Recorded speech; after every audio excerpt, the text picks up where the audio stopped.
20 में एआईएमआईएम लड़ी, 2024 में एआईएम के कैंडिडेट लड़े लोकसभा, तो क्या वो वोट भी आप ही की तरफ? पूरा फॉर्म हम लोग को हिंदी में दिया गया था, लेकिन जब वो ये नोटिस दिया गया वो इंग्लिश में दिया गया।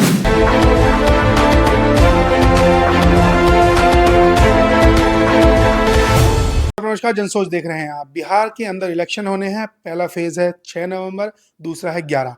14 नवंबर तक नतीजे आ जाएंगे और हो सकता है कि 22 नवंबर को नया मुख्यमंत्री कौन होगा वो शपथ भी ले ले। लेकिन उससे पहले जो चुनाव चल रहे हैं, कैंडिडेट अपना नॉमिनेशन कर रहे हैं, तो उनकी हम बात करते हैं।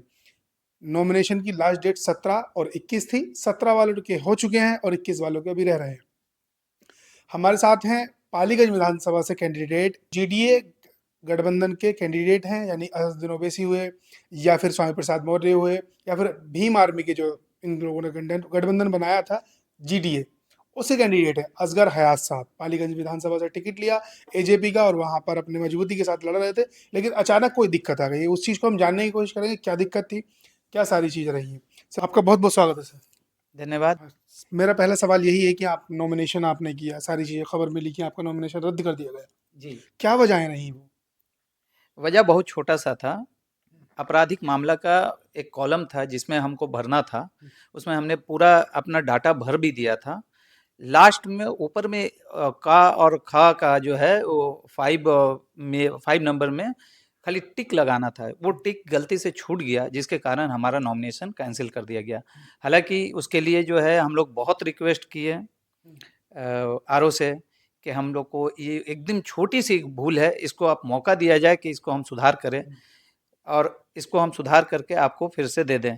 क्योंकि उन्होंने हमको एक नोटिस दिया था, लेकिन उन्होंने बताया नहीं। जैसे हम नॉमिनेशन फाइल किए, उसके साथ हमको नॉमिनेशन का जो है रिसीविंग कॉपी दिए, उसके साथ एक नोटिस भी साथ में दिए। साथ ही साथ उसी हाँ, टाइम? साथ ही साथ हमको नोटिस भी दिया, लेकिन वो नोटिस उन्होंने बताया नहीं कि नोटिस है, बस ऐसे ही हाथ में पकड़ा दिया, बस आपका हो गया नॉमिनेशन और ये आपका पेपर है रिसीविंग कॉपी, ऐसे करके हमारे साथ फोटो भी खिंचा लिए हैं, लेकिन वो बताया नहीं। हम लोग जो है उसको रिसीविंग कॉपी समझ के पॉकेट में रख लिए, सीधा बैग में रख लिए और निकल गए। उसके बाद जब दूसरे दिन जब स्क्रूटनी के लिए गए 11 बजे, तो उन्होंने कहा कि आपको हमने एक नोटिस भी दिया था, आपने उसका जवाब नहीं दिया, जिसके कारण आपका ये नॉमिनेशन कैंसिल किया जाता है, रद्द किया जाता है। लेकिन हम लोग ने बहुत रिक्वेस्ट किया कि मैम, अगर हमको नोटिस दिया तो एक लाइन आप अगर बोल देते कि आपका ये त्रुटि है, इसको आप ठीक कर दें कल 11 बजे से पहले। जैसे उन्होंने कहा कि 11 बजे से पहले तक देना है आपको, 11 बजे से पहले कर दे, तो हम लोग, हमारे वकील उसको भर के और रेडी करके दे देते हैं। लेकिन क्योंकि उन्होंने ऐसे जैसे चुपे चोरी से हमको हाथ में पकड़ा दिया कि ये लीजिए हो गया आपका, ये लीजिए हो गया, अगर आप बोलेंगे तो हम भी तो यही सोचेंगे ना कि हो गया, संतुष्ट हो गए, आप निकल गए। अब स्क्रूटिनी के दिन आना था, पहुंचे तो वो बोलते हैं कि इसके कारण आपको रद्द कर दिया गया। तो हम लोग ने सवाल उठाया, तो ये ऐसे कैसे हो सकता है? तो बोले आपको नोटिस दिए थे। नोटिस हमने फिर उन्होंने दिखाया कि ये है, आपको नोटिस दिया हुआ, इसका रिसीविंग कॉपी। तो हमने बोला कि ये नोटिस तो आप दिए, लेकिन ये नहीं बोले कि इसमें त्रुटि है, इसको आपको पूरा करना है, इसका फिर से एफिडेविट देना है। आप एक लाइन अगर बोल देते कि इसमें ये कमी है, इसको आप पूरा कल करके 11 बजे से पहले जमा कर दीजिएगा, तो हमारे भी नॉलेज में आ जाता और हम लोग उसको फाइल कर देते। ऐसे कई कैंडिडेट का, करीब 20 कैंडिडेट का इस तरह से नाम रद्द कर दिया गया वहां से।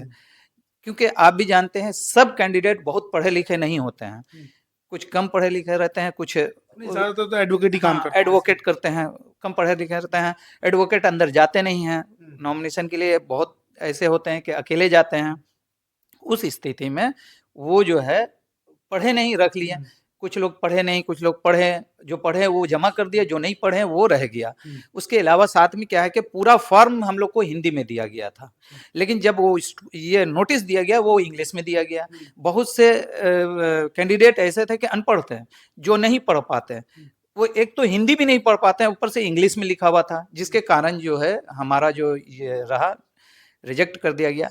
हम इलेक्शन कमीशन से रिक्वेस्ट करते हैं कि एक कोई इसके लिए कुछ ऐसा प्रावधान करें, ऐसा मौका दें कि वो स्क्रूटनी फिर से हो सके पालीगंज विधानसभा का, या पूरे बिहार में जहां भी हुआ है ऐसा, उसका फिर से एक स्क्रूटनी हो सके, ताकि जो कैंडिडेट छंट गए हैं, जो थोड़ा-थोड़ा सा, ज़रा-ज़रा सा जैसे टिक के लिए छूट गया है या साइन के लिए छूट गया, वैसे लोग उसको पूरा करके फिर वो जनता के बीच जा सके। हमको चुनना और हमको हराना वो जनता के बीच का काम है, जनता हमें करेगी। ये इलेक्शन कमीशन ही अगर हमको छाँट देगी, तो फिर जनता के बीच हम जा ही नहीं पाएँगे, तो फैसला कैसे होगा? ये तो फिर मतलब लोकतंत्र का हत्या एक तरह से है। नहीं, तो लोकतंत्र का हत्या आप कह रहे हैं, लेकिन जी। चुनाव आयोग में जो आपके रिसीविंग कर रहे थे आरओ, हुँ। उन्होंने आपको नोटिस दिया। बस गलती आप जो कह रहे हैं वो ये है कि उन्होंने आपको बताया नहीं। नहीं लेकिन बताया। आपके एडवोकेट थे, उनको पढ़ना चाहिए था ना, ये क्या चीज़ आपने आपको दी है? एडवोकेट देखिए, एडवोकेट हाँ, भी इस बार क्या हुआ है। एडवोकेट हायर इसी नहीं किया जाता ना, ताकि जी, कैंडिडेट अगर बहुत से अगर कम पढ़ा कैंडिडेट लिखा है। बहुत से कैंडिडेट हायर नहीं किए ना कैंडिडेट। बहुत से कैंडिडेट हायर किए हैं, हुँ, बहुत से कैंडिडेट अपने से भरे हैं। हुँ, लेकिन एडवोकेट को भी ये बात समझ में नहीं है। आप समझिए 20 कैंडिडेट का कैंसिल हुआ है, हुँ, रिजेक्ट हुआ है। 20 कैंडिडेट में अगर 18 एडवोकेट होंगे उसमें, सब हुँ, एक ही एडवोकेट तो भरे नहीं है, सब हुँ, अलग-अलग एडवोकेट भरे हैं। जो एडवोकेट भरे हैं, तो वो सब मतलब जानकारी नहीं समझदारी था नहीं। उनको, क्योंकि पहले जो है 20 पेज, 15 पेज और 25 पेज का ही होता था पहले हुँ, इलेक्शन। आज के डेट में 60-70 पेज का इलेक्शन कमीशन ने ये बना दिया, डाटा हुँ, बना दिया पूरा, जिसमें कहीं छूटने का डर रहता है। करीब आधे से ज़्यादा लोग का नाम कट गया है, वो पूरा हो सके, हुँ। ताकि हम लोग जनता के बीच जा सकें और जनता फैसला करे कि हम जीतेंगे कि हारेंगे।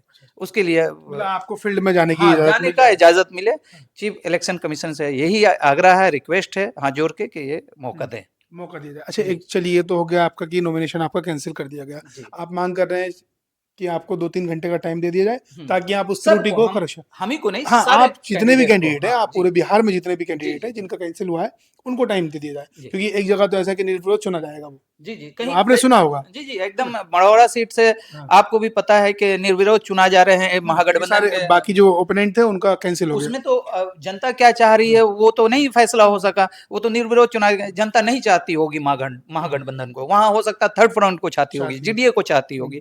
तो जीडीए तब लड़ेगी तब ना उसको जब कैंडिडेट होगा जिताएगी वहाँ पे। कैंडिडेट को। वो तो मतलब वही तो बोल रहे हैं, लोकतंत्र का हत्या हो गया एकदम तो सीधा। आप ये बताइए, पाली विधानसभा में जी। कैंडिडेट तो आप बन गए थे। किसी वजह से चुनाव आयोग की तरफ से या आरओ की तरफ से कुछ चीज़ हो गई आपकी। कैसी तैयारी थी आपकी? हमारी तैयारी बहुत बढ़िया थी। हमारे बहुत से कार्यकर्ता बहुत तेज़ी से और बहुत मेहनत कर रहे थे, रात-दिन मेहनत कर रहे थे। हम लोग वो विधानसभा सीट चुनाव जीतते हैं। हम लोग एकदम श्योर थे 100%, हुँ, क्योंकि वहाँ एंटी इनकम्बेंसी भी था, हुँ, जिसका हमें फ़ायदा मिल रहा था। हुँ, लेकिन अब तो नाम ही कट गया है, रिजेक्ट कर दिया गया है, तो हम कैसे जनता के बीच जाएँगे और कैसे हम अपने आप को साबित करेंगे कि हम अच्छे हैं और अच्छा। हम उनको वो हमें वोट देंगे और हम जीतेंगे। ये सब फैसला तो अब जनता का रहा ही नहीं। अब तो इलेक्शन कमीशन और जो उसके ब्यूरोक्रेट है उनका रह गया फैसला एक तरह से। आपकी पाली विधानसभा में जी। जैसे आपकी पार्टी का जीडीए है, चंद्रशेखर आज़ाद, स्वामी प्रसाद मौर्य, असदुद्दीन ओवैसी, हुँ। क्या इन लोगों के वोट भी आपके पास आ रहे थे? पूरे हमारे गठबंधन का पूरा वोट हमारे पास आ रहा था। जीडीए गठबंधन का पूरा वोट हमारे पास था हुँ, और हमारे साथ पूरे पालीगंज विधानसभा की जनता जुड़ी हुई थी। हुँ, सब जगह से हम लोग को सम्मान और इज़्ज़त मिल रहा था। हम लोग पूरा घूम रहे थे। घर गली-गली भी गए, कई जगह बैठकें भी की हैं।